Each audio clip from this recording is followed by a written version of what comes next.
भानगढ़ का राजा शेरा अपनी विशाल और ताकतवर सेना के साथ भानगढ़ पर हुकूमत करता था। वो अपनी विशाल और ताकतवर सेना के साथ आए दिन जंगल में लूटपाट करता था। कई इलाकों को शेरा ने अपनी ताकत के बलबूते पर कब्जे में कर लिया था। शेरा की ताकत बहुत बढ़ चुकी थी। सैकड़ों इलाके और दौलत लूटकर भी शेरा का पेट नहीं भरा था। अब उसकी नजर एक ऐसे जादुई सुनहरे अंडे पर थी जो एक रहस्यमयी जगह पर था और उसका पता कोई नहीं जानता था। शेरा बरसों से उस सुनहरे अंडे की तलाश में था। मैंने आज तक जो भी चाहा वो अपने दम पर हासिल किया। अब मेरा एक ही मकसद है, वो रहस्यमयी जादुई सुनहरा अंडा।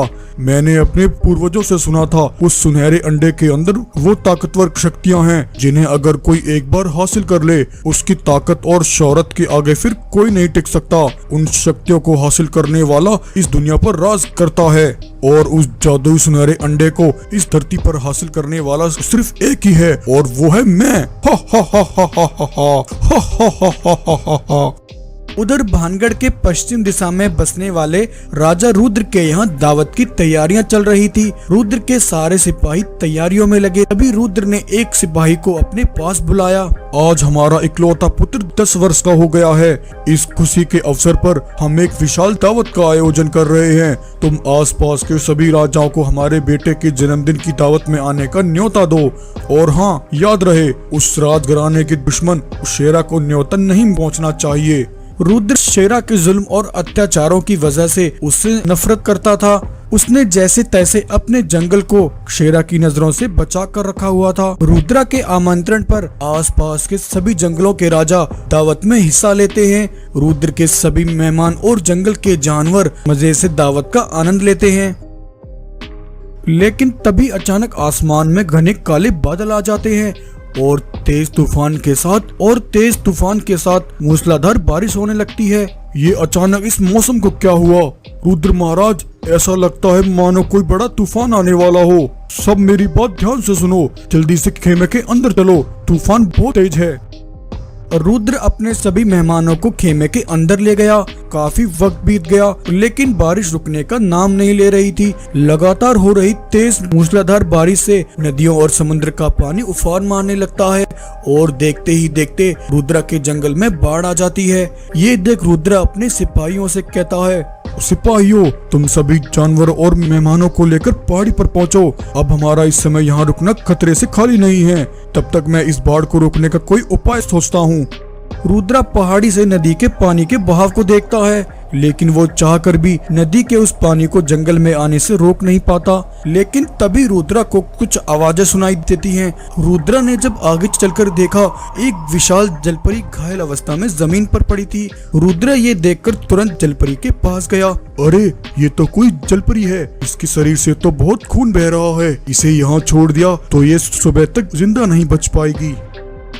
ये सोचकर रुद्रा उस जलपरी को अपने घर ले आता है और वैद्य भालू को बुलाकर जलपरी का इलाज करता है। कुछ दिन बाद जलपरी को होश आता है। अरे, ये मैं कहाँ आ गई? ये तो मेरा घर नहीं है। तुम कौन हो और मैं यहाँ कैसे आई? जलपरी बहन, मेरा नाम रुद्रा है। तुम इस समय मेरे घर में हो। कल रात हुई तेज बारिश में तुम नदी से बहकर किनारे पर आ गई थी। तुम्हारी जख्मी हालत देखकर मैं तुम्हें अपने घर ले आया। रुद्रा भाई, तुम्हारा बहुत शुक्रिया। तुमने मुझ पर बहुत बड़ा एहसान किया है। समंदर में मेरा परिवार रहता है। कल रात तेज पानी के बहाव से मैं अपने परिवार से बिछड़ गई, लेकिन मैं ज्यादा देर तक बिना पानी के जीवित नहीं रह पाऊंगी। चिंता मत करो जलपरी बहन, मैं उसका भी बंदोबस्त कर देता हूँ। तब रुद्रा उस जलपरी को जंगल के एक पुराने कुएं में डाल देता है। जलपरी बहन, अब तुम बेफिक्र होकर यहाँ आराम से रहो। मैं तुम्हें समय समय पर खाना भिजवाता रहूंगा और तुम फिक्र मत करो, तुम जल्द अपने परिवार से मिलोगी। और इस तरह रुद्रा हर रोज अपने एक सिपाही से कहकर जलपरी के लिए खाना भिजवाता।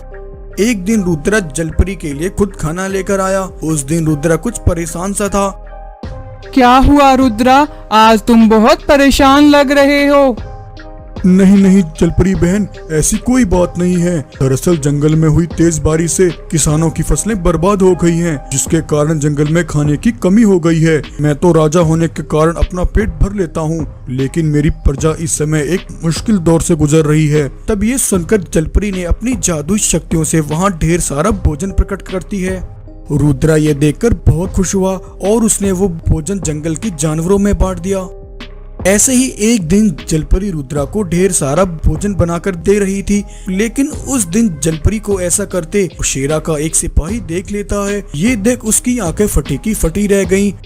वो तुरंत वहाँ से भागकर शेरा के पास आया और उसे आकर सब बता दिया। सिपाही, ये तुम क्या कह रहे हो? तुम होश में तो हो? आखिर ऐसा कैसे हो सकता है?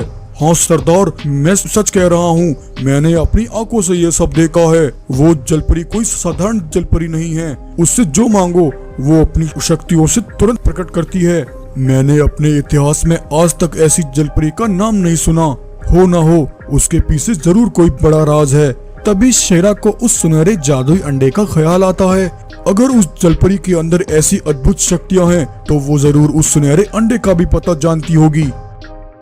ये कहकर शेरा ने अपनी सेना के साथ रुद्र के जंगल पहुंचकर दावा बोल दिया, लेकिन आज रुद्रा वहां नहीं था।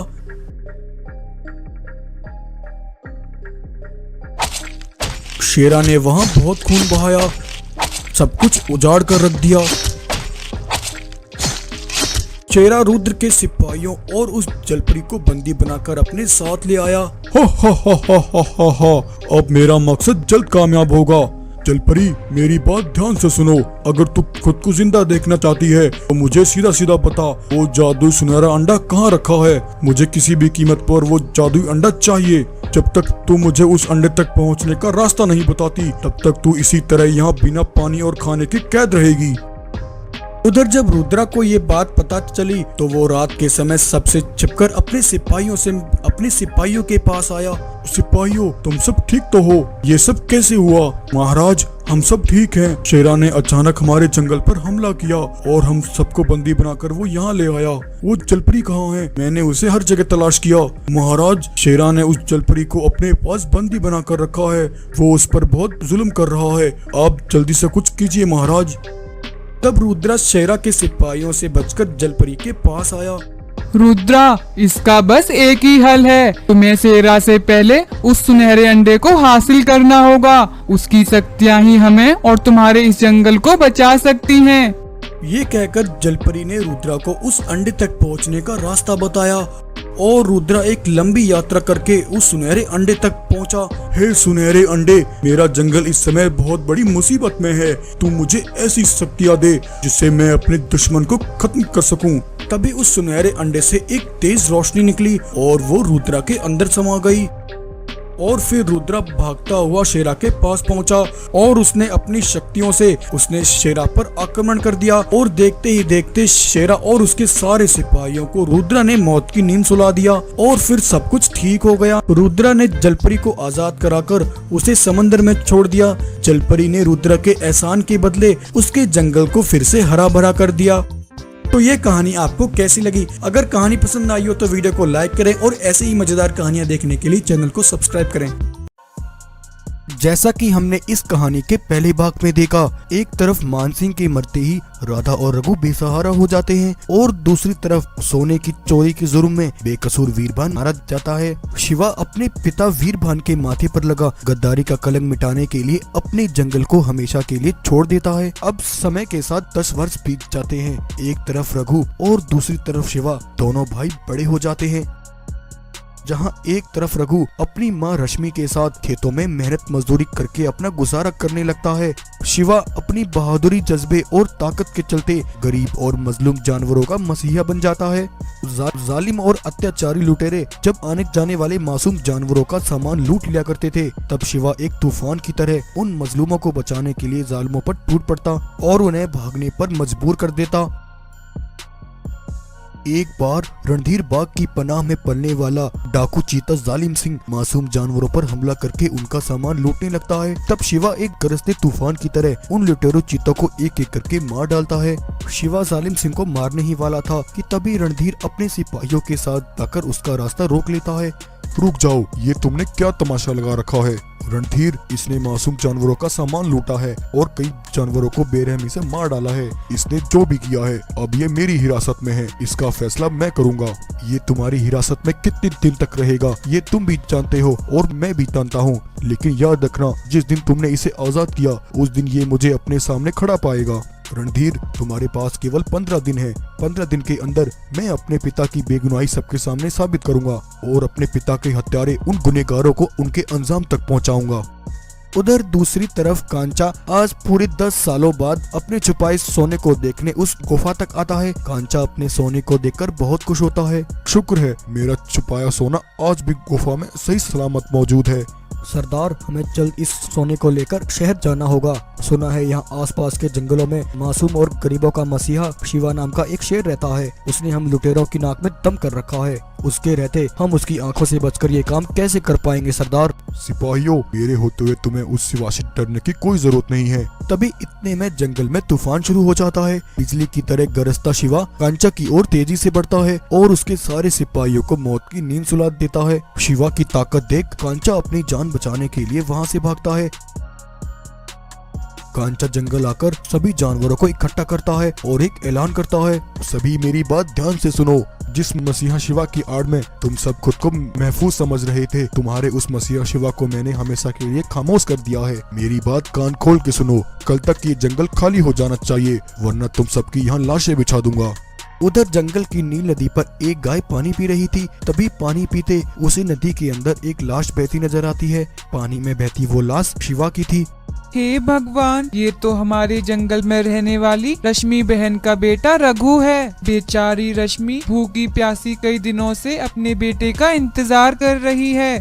तब गाय शिवा को रघु समझकर उसे रश्मि के पास ले आती है और उसे सब बताती है। कुछ देर में शिवा को होश आता है।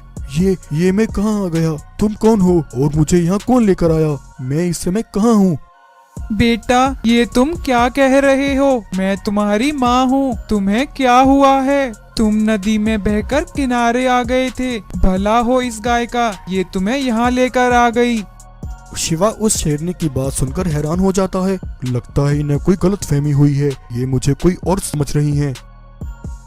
वहीं दूसरी ओर रघु अपनी फसल बेचने के लिए गोरखपुर जंगल आता है। रघु को वहां देखकर सभी हैरान हो जाते हैं। अरे भाइयों, वो देखो, ये तो हमारा मसीहा शिवा है। शिवा जिंदा है। शिवा भी जिंदा है। लाख लाख शुक्र है, शिवा जिंदा है। शिवा, तुम जिंदा हो, तुम वापस आ गए। तुम्हारे मरने की खबर सुनकर हम सब उम्मीद हार गए थे, लेकिन हमें यकीन था तुम जरूर आओगे। रघु जब जानवरों की ये बातें सुनता है तो उसे भी हैरानी होती है। भाइयों, ये तुम सब क्या कह रहे हो? लगता है तुम्हें कोई गलतफहमी हुई है। मेरा नाम रघु है, मैं तो यहाँ अपना अनाज बेचने आया हूँ। नहीं शिवा, ऐसा मत कहो, तुम शिवा हो। कल कांचा जंगल में आकर धमकी देकर गया है कि हमने अगर इस जंगल को खाली नहीं किया तो वो हम सबको मार डालेगा। भाइयों, अगर ये शिवा नहीं है तो हमें उस जालिम कांचा से अब कौन बचाएगा? मासूम जानवरों के दिल में कांचा का खौफ देखकर रघु कहता है, भाइयों, अगर मेरी शक्ल उस शिवा से मिलती है जिसके खौफ से डाकू थर-थर कांपते हैं तो मैं शिवा बनूंगा, जरूर बनूंगा। अगले दिन जालिम सिंह अपने सिपाहियों के साथ गोरखपुर जंगल खाली कराने आता है, लेकिन शिवा को अपने सामने देखकर वो हैरान हो जाता है। अरे, ये तो शिवा है, ये जिंदा कैसे हो गया? इसे तो हमारे सरदार ने मार डाला था। इससे पहले चीता कुछ और कहता। रघु जालिम चीता और उसके साथ आए सिपाहियों को मार डालता है और उनकी लाशों को एक पत्र के साथ कांचा के पास भिजवाता है। जब कांचा अपने सिपाहियों की लाशें और उस पत्र को पढ़कर देखता है तो उसके पैरों तले जमीन खिसक जाती है। ऐसा कैसे हो सकता है? शिवा को तो मैंने पहाड़ी से धक्का मार दिया था। इतनी ऊंचाई से गिरने के बाद भी वो जिंदा कैसे बच गया? उधर एक दिन रश्मि की तबीयत अचानक से खराब हो जाती है। शिवा को अपने जंगल की याद आती है। मुझे यहाँ रहते कई दिन हो गए हैं, अब मुझे वापस चलना चाहिए। मुझे अब इन्हें अपनी सच्चाई बतानी ही होगी। देखिए, आप जो मुझे समझ रही हैं, मैं वो नहीं हूँ। मैं आपका बेटा रघु नहीं हूँ, मेरा नाम शिवा है। रघु बेटा, ये तुम क्या कह रहे हो? तुम्हें क्या हो गया है? देखो ना भालू डॉक्टर, ये रघु क्या बोल रहा है? लगता है इसे कुछ हो गया है। नहीं रश्मि बहन, ये सही कह रहा है। आज मुझे वो राज तुम्हें बताना ही होगा। रश्मि बहन, सच्चाई तो ये है कि तुम्हें उस दिन मरा हुआ बच्चा पैदा हुआ था। तुम ये सदमा बर्दाश्त न कर सकोगी, इसलिए तुम्हारे पति के दोस्त वीरभान ने अपने जुड़वा बेटों में से एक बेटा तुम्हारी झोली में डाल दिया था। हाँ रश्मि बहन, शिवा और रघु ये दोनों वीरभान के बेटे हैं। क्या भालू, इसका मतलब रघु मेरा भाई है। रश्मि जब डॉक्टर से ये सब सुनती है तो उसे बहुत दुख होता है। वो फूट फूट कर रोने लगती है। चुप हो जाओ माँ, आज तुमने एक बेटा नहीं खोया बल्कि तुमने 2 बेटे पाए हैं। आज से आप हमारी माँ हैं। माँ, अभी मुझे अपने पिता के दोषियों को उनके अंजाम तक पहुँचाना है। मैं जल्द रघु को अपने साथ लेकर वापस लौटूंगा माँ। उधर कांचा चीता जंगल पर हमला करके कुछ जानवरों को बंदी बनाकर अपने साथ ले आता है। अब मैं देखता हूँ, अगर तुम्हारा वो मसीहा शिवा जिंदा है तो वो तुम्हें बचाने यहाँ जरूर आएगा। जब जंगल में रघु को ये खबर मिलती है तब रघु कांचा के पास पहुँचता है। हा हा हा हा हा हा, क्या हुआ शिवा, आज बिना किसी आंधी और तूफान के आए हो। कांचा, तुम्हारे कहे मुताबिक मैं खाली हाथ यहाँ आ गया हूँ। तुम इन मासूम जानवरों को आजाद कर दो। हा हा हा हा हा हा हा। बचपने की बात मत करो शिवा, ना ये जानवर आजाद होंगे और ना तुम कहीं यहाँ से जा पाओगे। ऐसा कहकर कांचा रघु को बंदी बनाकर जानवरों के बीच डाल देता है। चलो सिपाहियों, अब हमें सोन लेकर शहर की तरफ निकलना है। वहीं कांचा का एक सिपाही जो रणधीर से मिला हुआ था वो भागता हुआ रणधीर के पास आता है। महाराज, आपके लिए एक खबर लेकर आया हूँ। कांचा सालों पुराना लूटा हुआ सोना लेकर शहर की तरफ जा रहा है, लेकिन इतने में शिवा वहाँ पहुँचकर रणधीर के सिपाहियों पर हमला करके उन्हें मार डालता है। रणधीर, मैंने तुम्हें जो समय दिया था वो 25 दिन आज पूरे हो गए हैं। अगर तुम खुद को जिंदा देखना चाहते हो तो इसी समय सोने की चोरी में शामिल असल गुनहगारों के नाम मुझे बताओ।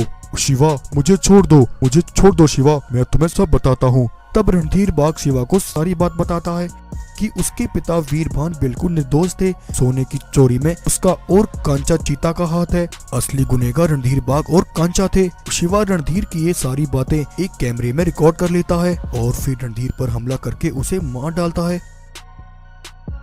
जब कांचा सोना लेकर उस रास्ते से जा रहा था तब रणधीर के बिछाए हुए बम फट जाते हैं और कांचा के साथ उसके सारे सिपाहियों के वहीं टुकड़े टुकड़े हो जाते हैं। उधर शिवा अपने भाई रघु और सभी जानवरों को आजाद कर लेता है। शिवा रघु से मिलकर उसे सारी बात बताता है। दोनों भाई इतने सालों बाद एक दूसरे से मिलकर बहुत खुश होते हैं और फिर वे हंसी खुशी अपने जंगल अपनी माँ रश्मि के पास वापस लौट आते हैं और मासूम रश्मि को आज एक नहीं बल्कि 2 बेटे मिल जाते हैं। और दोस्तों, इस कहानी का अंत भी यही होता है। अगर आपको ये स्टोरी अच्छी लगी हो तो वीडियो को लाइक करें और ऐसे ही मजेदार कहानियां देखने के लिए हमारे चैनल को सब्सक्राइब।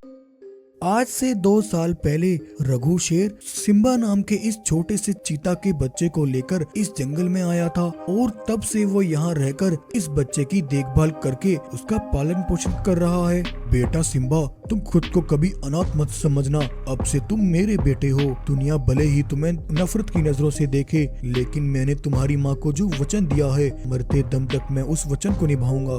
आखिर सिम्बा नाम का ये बच्चा कौन है जिसके लिए रघु ने अपनी राजगद्दी छोड़ दी, जिसके लिए उसने अपना घर बार सब त्याग दिया और सबसे दूर यहाँ आकर रहने लगा।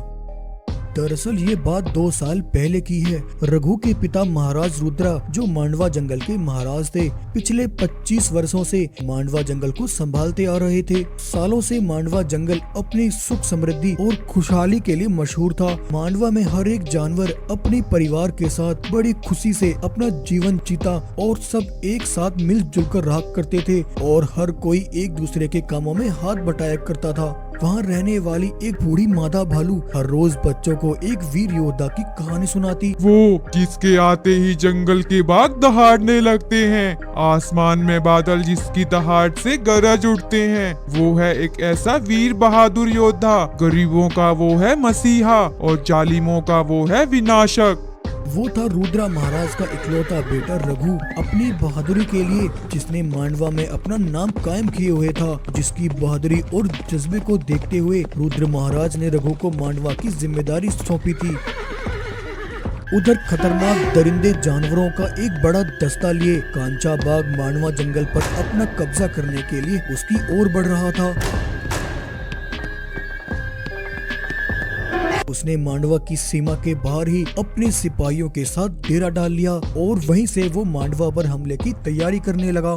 उस रघु की ताकत के आगे हमारा ये विशाल रेवड़ भी कम पड़ जाएगा महाराज। वो अकेला 100 के बराबर है। उसे अपने सामने झुकाने के लिए हमें उसकी कमजोरी पता करनी होगी। चिंता मत करो सिपाहियों, आखिर मांडवा में कोई तो ऐसा होगा जो मांडवा के साथ वफादारी करते हुए हमारा साथ देगा। मुझे ऐसे ही किस शख्स की तलाश है। यूं कांचा अपने सिपाहियों के साथ बड़े मंसूबे बना रहा था और उधर मांडवा के एक वफादार सिपाही ने चंद पैसों और दौलत के लालच में आकर मांडवा के साथ गद्दारी करने पर वो मजबूर हो गया। रुद्रा महाराज का एक वफादार सिपाही देवराज चीता रात में आकर कांचा बाग से मिला।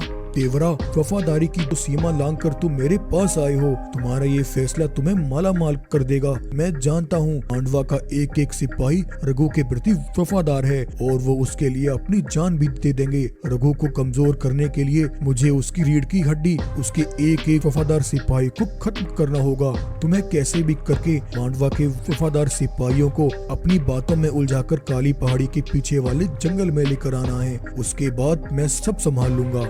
इतना कहकर कांचा ने देवरा को सोने से भरे हुए 4 बक्से दिए। उन सोने के बड़े बक्सों को देखकर देवरा लालच में आ गया और वो भागता हुआ महाराज रुद्रा के पास गया। महाराज, मैं अभी अभी काली पहाड़ी की तरफ से आ रहा हूँ। कुछ दुश्मन घुसपैठिए काली पहाड़ी के पीछे वाले जंगल में डेरा डाले बैठे हैं। वो कभी भी हम पर हमलावर हो सकते हैं महाराज। इस समय रघु भी यहाँ पर नहीं है, इसलिए मांडवा की रक्षा की जिम्मेदारी इस समय मेरी है। आप मुझे आज्ञा दें कि मैं मांडवा के कुछ सिपाहियों को लेकर काली पहाड़ी के पीछे वाले जंगल में जाऊँ और वहाँ जाकर उन घुसपैठियों को खदेड़ दूं। मुझे अपने साथ सिपाहियों को ले जाने की आज्ञा दीजिए महाराज। देवराज चीता की ये बातें सुनकर रुद्रा उसको अपने सिपाहियों के ले जाने की अनुमति दे देता है और इस तरह देवरा मांडवा के कुछ वफादार सिपाहियों का एक दस्ता लेकर काली पहाड़ी के पीछे वाले जंगल में आ जाता है। वहाँ आकर देवरा थोड़ा आगे चलकर दुश्मनों को आने का इशारा करता है। कांचा के सिपाही पहले से मांडवा के सिपाहियों का इंतजार कर रहे थे। वो सब निकलकर बाहर आते हैं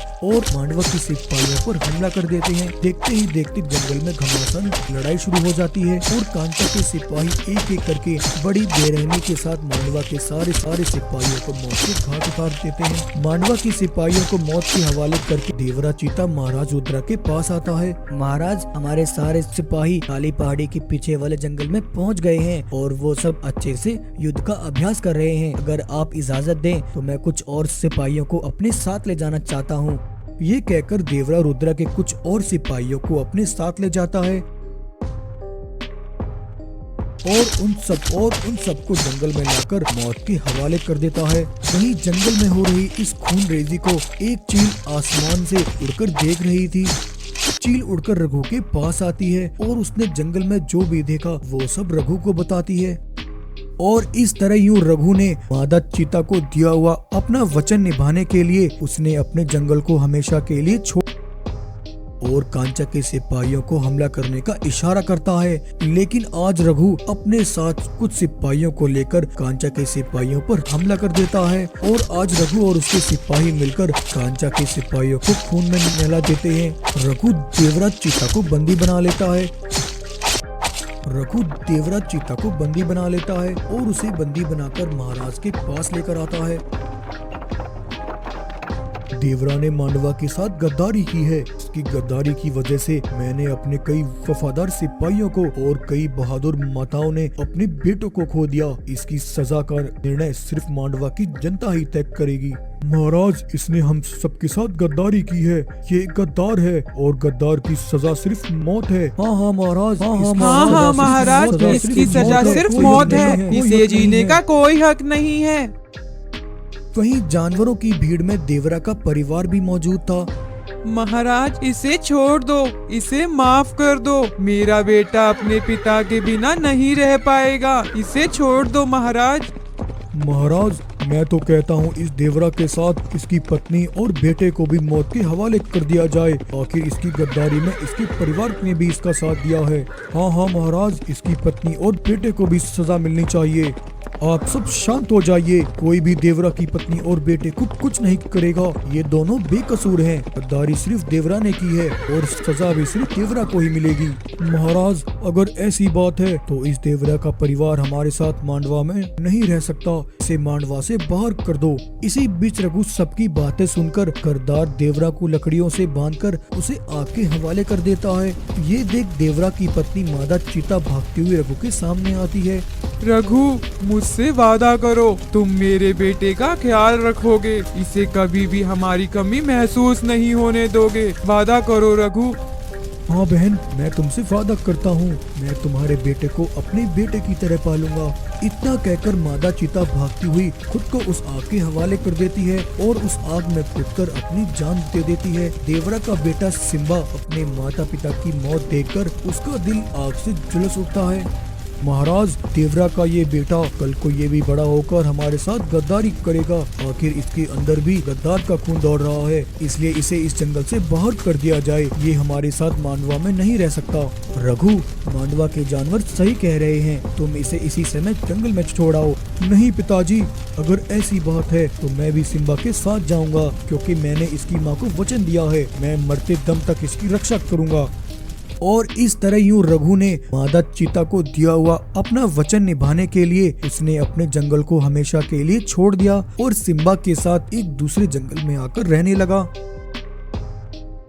वहीं दूसरी तरफ कांचा अपने सिपाहियों की मौत से उसके अंदर बदले की आग जल रही थी और वो मांडवा जंगल पर अपना कब्जा करने के लिए एक बार फिर से हमला करने की तैयारी शुरू कर देता है। जहां एक तरफ कांचा मांडवा जंगल पर एक बड़ा हमले की तैयारी में था, वहीं दूसरी तरफ रघु इस बात से बिल्कुल बेखबर था। वो तो बेचारे मासूम सिम्बा की माँ को दिया हुआ अपना वचन निभा रहा था। तो प्यारे दोस्तों, ये था इस कहानी का पहला भाग। कहानी के अगले भाग में हम देखेंगे कि क्या कांचा मांडवा पर हमला करता है और कैसे रघु अपने जंगल को कांचा के कहर से बचा पाता है। तो ये सब हम कहानी के अगले भाग में देखेंगे। अगर आपको इस कहानी का पहला भाग पसंद आया तो वीडियो को लाइक, शेयर एंड चैनल को सब्सक्राइब जरूर करें। एक बार की बात है, जंगल को कुछ शैतानी बाघों और काले शेरों से बचाने के लिए सफेद शेर की सेना शैतानी बाघों और शेरों का अंत कर देती है, लेकिन उनमें एक बाघ का बेटा जिंदा बचाता है। तभी सफेद शेर की पत्नी शेरनी कहती है, बच्चे तो आखिर बच्चे होते हैं, फिर चाहे वो दुश्मन बाघ के ही क्यों ना हो, इसमें इसका कोई कसूर नहीं है। मैं इसे पाल लेती हूँ, मैं इसे जैसी परवरिश दूंगी यह वैसा ही बनेगा। ऐसा कहकर शेरनी उस बाघ के बच्चे को अपने साथ ले आती है और उसका पालन पोषण करती है। धीरे धीरे वह बाघ का बच्चा बड़ा हो जाता है। शेरनी उसका नाम बगीरा रखती है। एक दिन बगीरा अपनी माँ शेरनी से कहता है, माँ, मैंने सुना है यह जंगल बहुत बड़ा है और बहुत ही सुंदर है, मुझे यह जंगल देखना है, मैं जंगल देखने जा रहा हूँ। ऐसा कहकर बगीरा जंगल में घूमने के लिए निकलता है।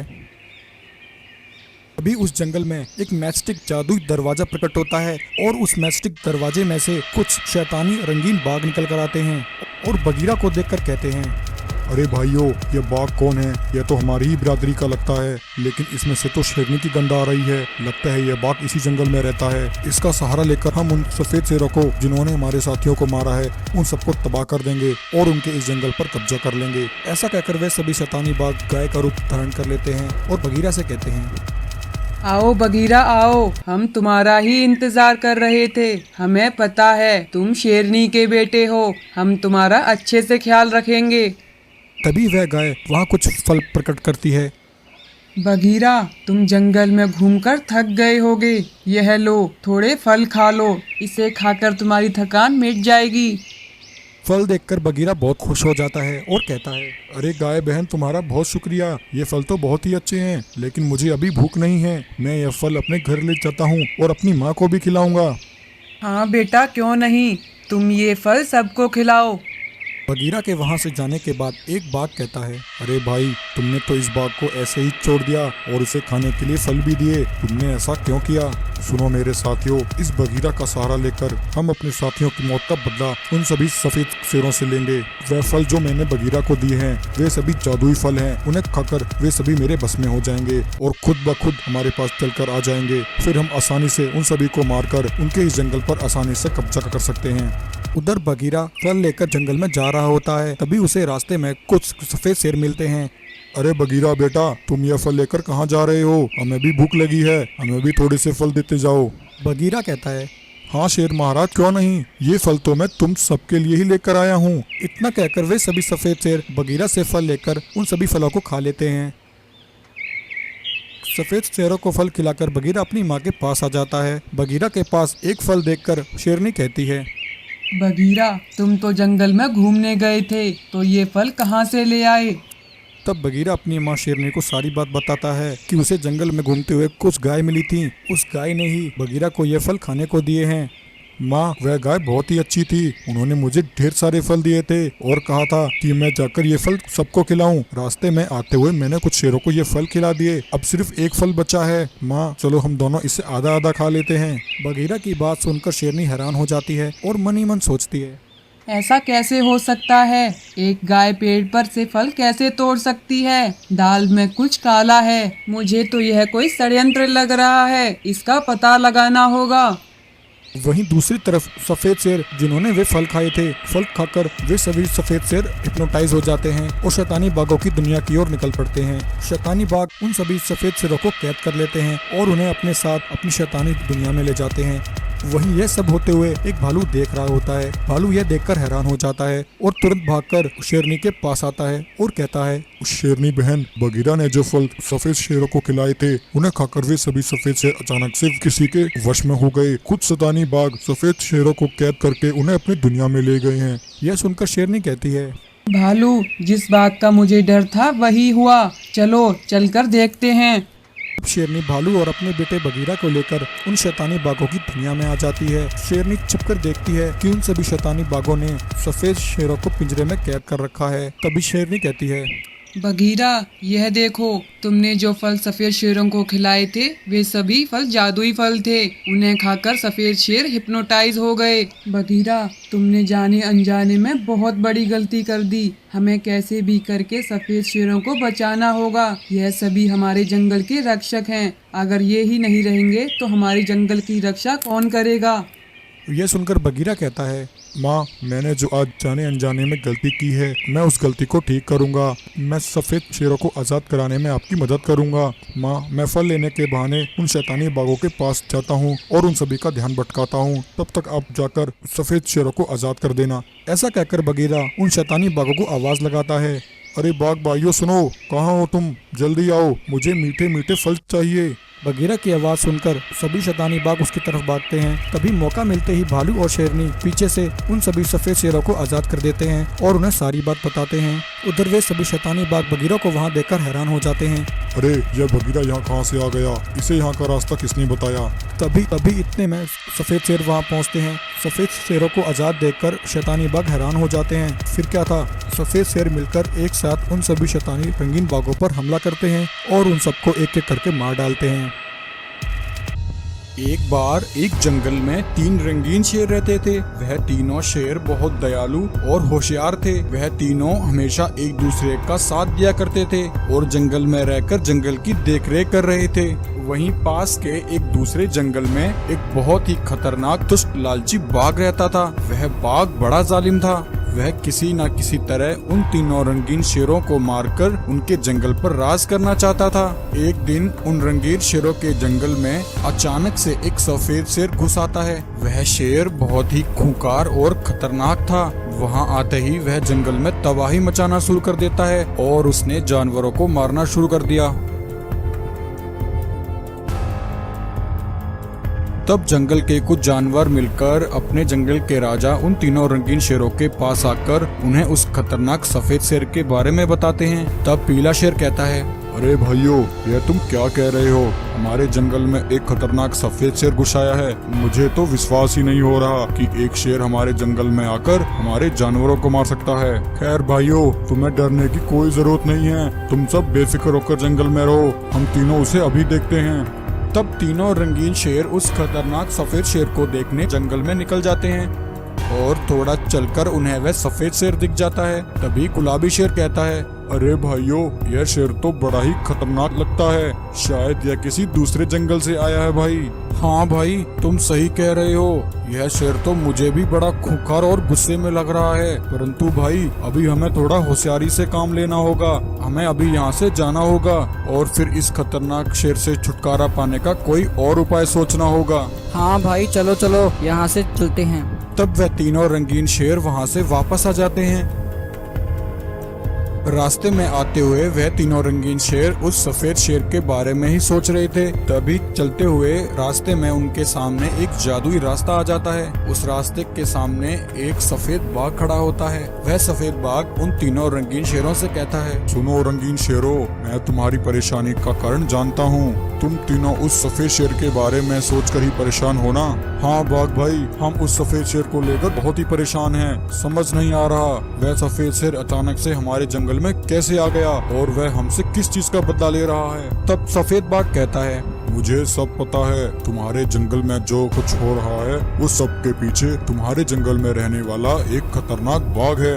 रुको, मैं तुम्हें शुरू से बताता हूँ। तुम्हारे जंगल में रहने वाला वह बाघ एक दिन जंगल में टहल रहा था। तब टहलते हुए वह अपने जंगल से बहुत दूर निकल आता है और एक दूसरे जंगल में आ जाता है। वहाँ आकर वह अपने जंगल वापस जाने का रास्ता भूल जाता है और बहुत परेशान हो जाता है। तब वहाँ उसे एक सफेद शेर अपने बेटे के साथ दिखाई दिया। बाघ उस सफेद शेर के पास पहुँचा और कहने लगा, शेर भाई, मैं गलती से रास्ता भटककर तुम्हारे जंगल में आ गया हूँ और मुझे अब अपने जंगल जाने का रास्ता नहीं मिल रहा है। क्या मैं कुछ दिन यहाँ तुम्हारे साथ रह सकता हूँ क्या शेर भाई? बाघ की बात सुनकर सफेद शेर को उस पर दया आ जाती है और वह उसे अपने साथ रहने की अनुमति दे देता है। परंतु वह बाघ बड़ा ही खतरनाक और लालची था। तभी उसके दिमाग में एक आइडिया आता है। तब वह बाघ सफेद शेर के बेटे को लेकर शिकार के बहाने उसे एक गुफा के पास ले आता है। वहाँ लाकर वह उसे उस गुफा के अंदर बंद कर देता है। हा हा हा हा हा, अब आएगा मजा। अब देखना मैं कैसे उन तीनों रंगीन शेरों की छुट्टी करता हूँ। अब मैं सफेद शेर को जाकर कहूँगा कि उन तीनों रंगीन शेरों ने उसके बेटे को मार डाला है। तब वह सफेद शेर उन तीनों रंगीन शेरों को नहीं छोड़ेगा और फिर मैं बनूंगा उस जंगल का राजा। तब उस बाघ ने सफेद शेर के पास आकर उसे यह सब झूठी कहानी सुना दी। उसकी कहानी सुनकर सफेद शेर को बहुत गुस्सा आया। अच्छा, तो यह बात है, तो उस दुष्ट बाघ ने सफेद शेर को हमारे खिलाफ भड़काया है। अब हम तीनों उसे नहीं छोड़ेंगे।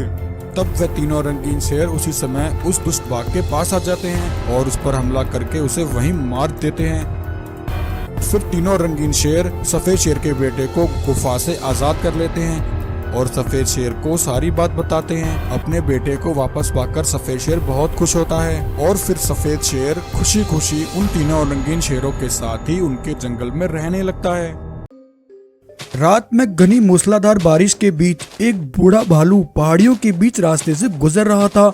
मैंने उसे वचन दिया है, मैं इसे दक्षिण दिशा की सबसे ऊंची पहाड़ी पर रहने वाले इसके असल हकदार तक पहुंचा कर रहूंगा। बूढ़ा भालू पहाड़ियां चढ़कर एक गुफा तक पहुंचा, जहां एक शेरनी अपने बेटे के साथ रहा करती थी। बूढ़ा भालू उस नन्हे शेर को देखते ही उसे पहचान गया। रुमझुम बेटा, बड़ा लंबा सफर करके मैं यहाँ तक पहुँचा हूँ। ये इस बच्चे के पिता ने मुझे मरने से पहले इस जिम्मेदारी को तुम तक पहुँचाने के लिए कहा था। सो आज मैं यह जिम्मेदारी तुम्हारे बेटे को सौंप कर अपना वचन पूरा कर रहा हूँ और अब लगता है मेरा अंतिम समय भी आ गया है। बहादुर बेटा, तुम अपने इस बूढ़ी माँ का ख्याल रखना। इतना कहकर बूढ़ा भालू अपने प्राण वहीं त्याग देता है। लेकिन बूढ़े भालू के पास ये जादुई मणि कहाँ से आई? दरअसल इस जादुई मणि का असल हकदार रुद्रा शेर एक जंगल में सुरक्षित जगह पर इसकी रक्षा किया करता था। रुद्रा इस जादुई मणि की सहायता से अपने जंगल के जानवरों को हमेशा खुश रखता और जंगल में आने वाली हर मुसीबत से उनकी रक्षा करता था। लेकिन उधर खूंखार दानवों की दुनिया में रहने वाला कालिया शेर उस जादुई मणि पर अपनी नजरें गड़ाए बैठा था। दरअसल कालिया शेर रुद्रा का सौतेला भाई था, जिसे सालों पहले रुद्रा ने अपने जंगल से धक्के मारकर निकाल दिया था। हमारी इस असीम ताकत का होने का कोई फायदा नहीं जब तक वह जादुई मणि मेरे हाथ नहीं लगती। उस मणि को हासिल कर मैं पूरी दुनिया पर हुकूमत करूंगा और हर कोई मेरा नाम सुनकर ही कांप उठेगा। तुम में से कुछ सिपाही आज ही रुद्रा के जंगल जाओ और रुद्रा को मेरी ताकत की पहली झलक दिखाओ।